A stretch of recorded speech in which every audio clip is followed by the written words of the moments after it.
Guys, इस video में आप लोग को बताऊंगा journal entries and laser.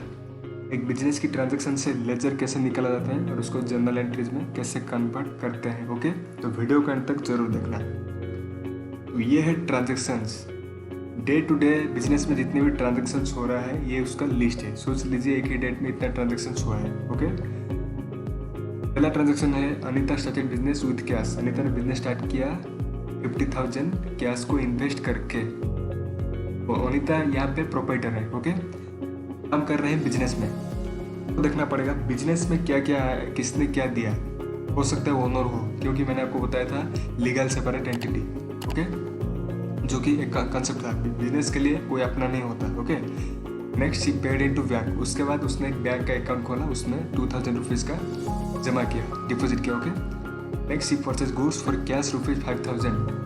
Next उसने 5,000 रुपीज़ का गुड्स परचेज किया, मतलब खरीदा। Next she sold goods for rupees cash 10,000।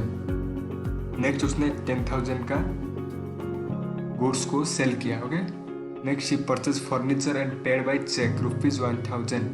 Next उसने फर्नीचर परचेज किया, मतलब खरीदा, लेकिन मतलब कैश पे पेड नहीं किया, चेक दिया फर्नीचर वाले को 1,000 का, मतलब वो बैंक अकाउंट से ही डिडक्ट हुआ। Okay, next he sold goods to Mamta on credit ₹4,000।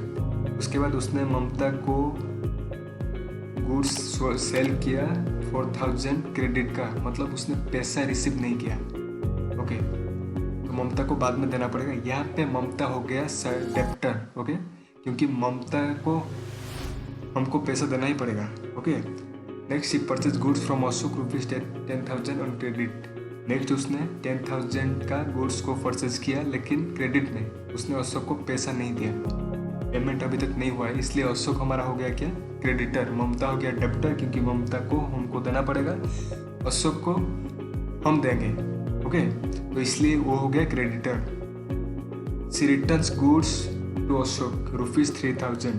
उसने अशोक को 3,000 रुपीज़ की गुड्स का रिटर्न कर दिया। उससे खरीदा था 10,000 का, मतलब उसका परचेज हुआ था अशोक से 10,000 का, लेकिन उसको रिटर्न कर दिया 3,000 का। मतलब रिटर्न तभी होता है गाइस, अगर कोई प्रोडक्ट हमारा डैमेज हो, क्या कोई अलग प्रोडक्ट आ गया हो, तो उस टाइम हम उसको रिटर्न कर सकते हैं। Okay, next receive from Mamta ₹3,916 full settlement. 3,960 रुपये की उसने ममता से पेमेंट ली, लेकिन ममता को देना था 4,000 रुपये, लेकिन उसने दिया 3,960 रुपीज़, मतलब।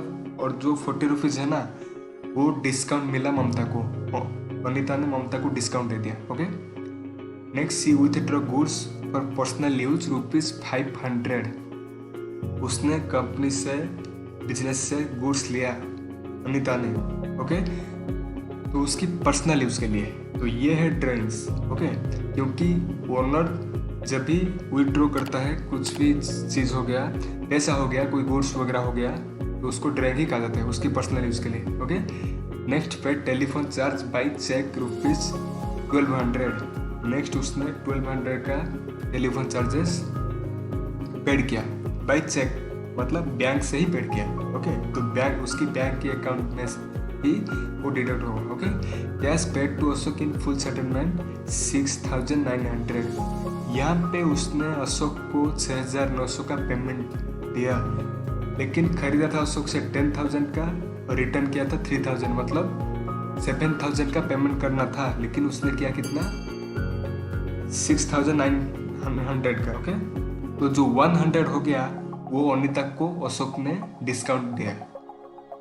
वहाँ पे ममता को अनीता ने डिस्काउंट दिया था, यहाँ पे अनीता ने डिस्काउंट को रिसीव किया। ओके, तो next paid stationery ₹100, house rent 1,000 and salary to staff 1,000। उसने स्टेशनरी खरीदा। ओके, स्टेशनरी का मतलब ये नहीं होता है कि गाइस ईयर रिंग हो गया, नेकलेस हो गया, ये सारी स्टेशनरी चीज़ें नहीं होता है। ओके, तो यहाँ पे होता है ऑफिस की स्टेशनरी। ऑफिस की स्टेशनरी मतलब पेन हो गया, पेपर हो गया, कोई नोट हो गया, कैलेंडर वगैरह, कुछ भी जो ऑफिस में यूज होता है उसको ऑफिस स्टेशनरी कहा जाता है। तो ऑफिस स्टेशनरी को परचेज किया गया 100 रुपीज़ में, और हाउस रेंट लिया गया 1,000 का, स्टाफ को सैलरी दिया गया 1,000 का। ओके, तो next good distributed by way of free samples ₹500। तो गुड्स को डिस्ट्रीब्यूट किया गया, मतलब बांट दिया गया आज फ्री सैंपल्स। यहाँ पे फ्री सैंपल्स तब दिया जाता है जब हमको हमारी गुड्स को एडवर्टाइजिंग करना होता है, तो यहाँ पे एडवर्टाइजिंग ही होगा। ओके, तो नेक्स्ट हम देखेंगे लेजर कैसे निकाला जाता है। हर एक ट्रांजैक्शन में 2 या 3 या 4 लेजर आ ही जाएगा आपको। तो पहला transaction, Anita started business with cash. Anita ने बिजनेस को स्टार्ट किया था। तो यहाँ पे 2 ही लेजर आएगा, एक होगा अनीता अकाउंट, एक होगा cash account. Okay, Anita account हो गया कैपिटल, कैश हो गया करंट एसेट। ओके, तो नेक्स्ट सी पेड इनटू बैंक। तो यहाँ पे 2 ही लेजर आएगा, एक आएगा बैंक, एक आएगा कैश। तो यहाँ पे आप बैंक अकाउंट ले सकते हो, या अगर कोई बैंक का नेम है, SBI हो गया, आपका SBI बैंक में अकाउंट हो गया, UBI हो गया, पंजाब नेशनल, कुछ भी ICICI, HDFC, तो वहाँ पे बैंक का नाम भी आप ले सकते हो। ओके, अगर आप 2-3-4 बैंक में आपकी अकाउंट्स हो। ओके, तो next he purchase goods for cash. तो यहाँ पे 2 ही लेजर होगा, एक होगा परचेज अकाउंट और नेक्स्ट होगा कैश अकाउंट। ओके, तो next transaction she sold goods for cash. तो नेक्स्ट 2 ही लेजर आएगा, कैश अकाउंट और एक सेल्स अकाउंट। यहाँ पे सेल्स हुआ है और हमको कैश ही मिला है। So next purchase furniture and paid by cheque. यहाँ पे फर्नीचर परचेज हुआ, लेकिन कैश पे पेड नहीं किया गया, कैश में पेमेंट नहीं दिया गया, चेक नहीं दिया गया।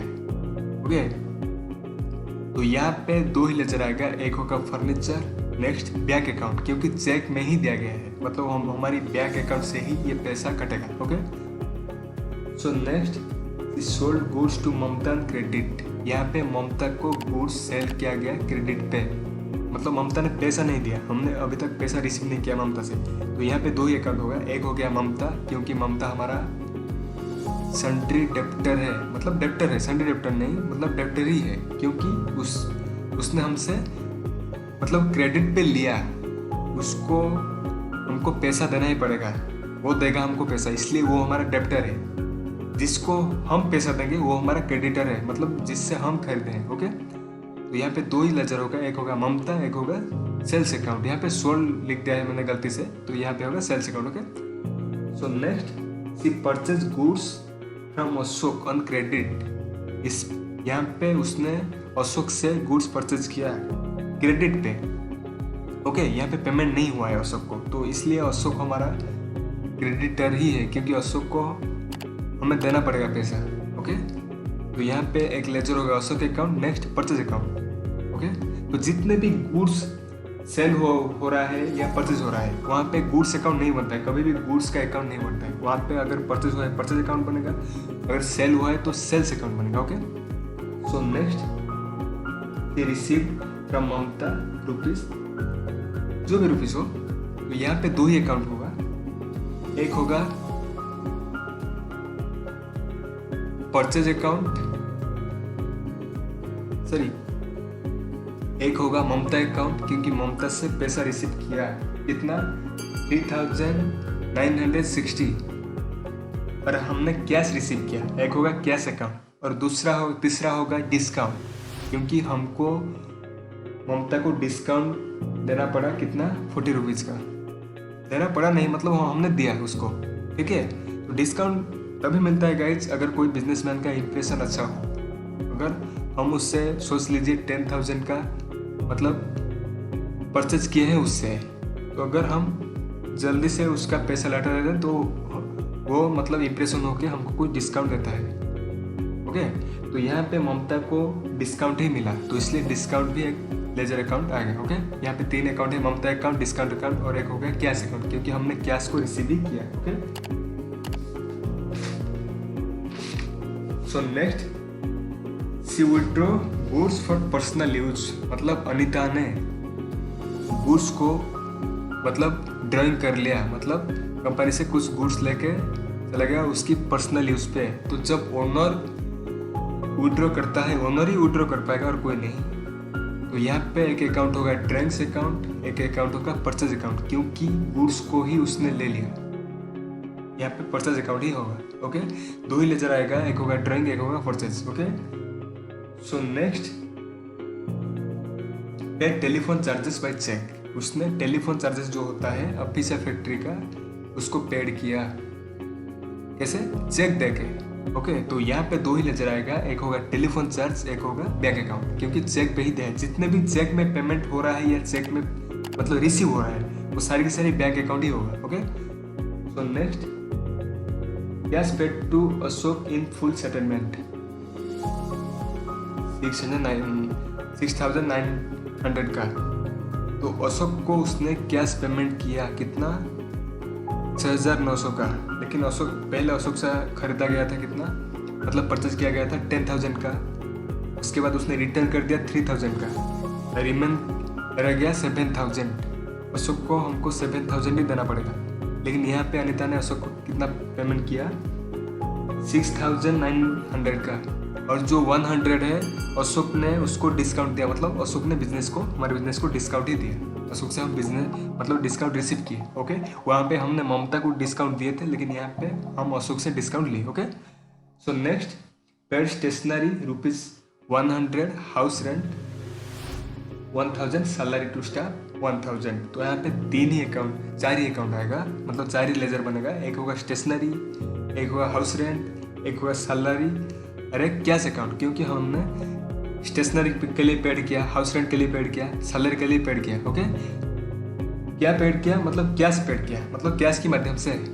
अगर यहाँ पे चेक में पेड किया होता तो यहाँ पे बैंक अकाउंट ही होता, लेकिन मतलब लेजर बनता बैंक अकाउंट। लेकिन यहाँ पे हमने कैश पे ही पेड किया है, तो यहाँ पे कैश अकाउंट ही बनेगा। Okay, so next goods distributed by way of free sample. यहाँ पे मैंने आपको बताया था जो फ्री सैंपल होता है, मतलब हमारे प्रोडक्ट में सैंपल मतलब हम एडवर्टाइजिंग के लिए कुछ दे देते हैं। ओके, तो उसको बोला जाता है क्या? सैंपल। यहाँ पे दो ही लेजर होगा, एक होगा एडवर्टाइजमेंट, एक होगा परचेज। आगे जर्नल एंट्री।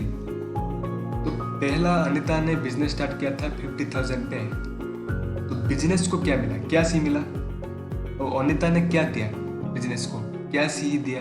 ओके, तो यहाँ पे जो दो एंट्री होता है, एक होता है डेबिट, एक होता है क्रेडिट। ये जो डेबिट हुआ है पहला वाला, ये होता है क्रेडिट। यहाँ पे क्रेडिट नहीं लिखा जाता है, टू ही लिखा जाता है, मतलब कैश अकाउंट डेबिट है, टू अनीता अकाउंट। ओके, तो ये डेबिट क्रेडिट ही होता है, मतलब आप देख लीजिए दो साइड बैलेंसिंग ही है। यहाँ पे 50,000, यहाँ पे भी 50,000 का क्रेडिट हुआ है, यहाँ पे 50,000 का डेबिट हुआ है। तो इसको कहा जाता है ट्रायल बैलेंस, मैंने आपको पहले से ही बताया हुआ है। ओके,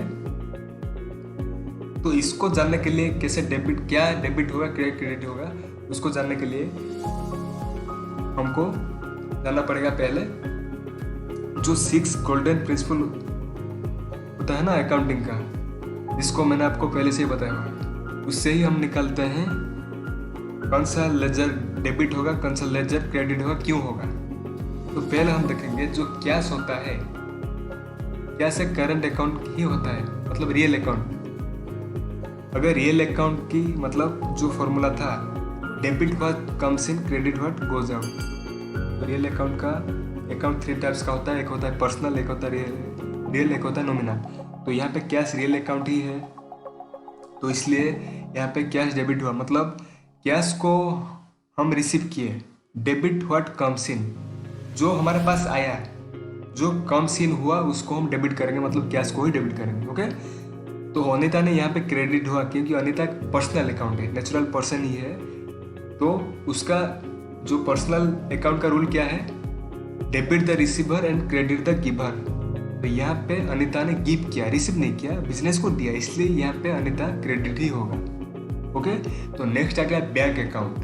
ओके, तो बैंक अकाउंट एक मतलब पर्सनल अकाउंट ही है, ये होता है नेचुरल पर्सन, मैंने आपको पहले से ही बताया हुआ है। ओके, तो बैंक अकाउंट यहाँ पे डेबिट हुआ, क्योंकि हमने पैसा जमा किया बैंक पे, बैंक ने पैसा रिसीव किया। Debit the receiver, credit the giver. Bank ने रिसीव किया, इसलिए बैंक यहाँ पे डेबिट ही हुआ। और कैश है real account, debit what comes in, credit what goes out. Cash हम मतलब हमारे अकाउंट से चला गया, हमारे हाथ से चला गया, इसलिए कैश क्या हुआ? क्रेडिट ही हुआ। जो चला गया वो क्रेडिट ही होगा, मतलब रियल अकाउंट की रूल के अनुसार। ओके, तो यहाँ पे जितने भी लेजर्स हैं, मतलब जितने भी ट्रांजेक्शन्स है, मतलब जर्नल एंट्री, ये ऐसा ही होगा, वही गोल्डन प्रिंसिपल की रूल से ही बनाया गया है। जितने भी ट्रांजेक्शन्स होता है वहाँ पे डेबिट क्रेडिट वो जो 6 प्रिंसिपल था उससे ही बनता है। मतलब पर्सनल अकाउंट का debit the receiver credit the giver, real account का debit what comes in credit what goes out, और नॉमिनल अकाउंट का debit all expenses and losses credit all income and gains. Okay, तो यहाँ पे furniture आ गया। जैसे furniture एक assets है हमारे लिए, मतलब ये हो गया रियल अकाउंट। तो फर्नीचर आया इसलिए फर्नीचर हमको मतलब डेबिट और कम्स इन, इसलिए डेबिट हुआ। तो बैंक अकाउंट पर्सनल अकाउंट ही है, बैंक ने पेमेंट किया, हमारे बैंक अकाउंट से पेमेंट किया, तो इसलिए बैंक क्रेडिट ही हुआ। ओके, तो जितने सारे जर्नल्स हैं ये सारे के सारे उसी रूल्स के अकॉर्डिंग डेबिट और क्रेडिट हुआ है। ओके, यहाँ पे मैं आपको कुछ एग्जाम्पल देना चाहूँगा। जैसे यहाँ पे हो गया कैश अकाउंट डेबिटेड, क्योंकि कैश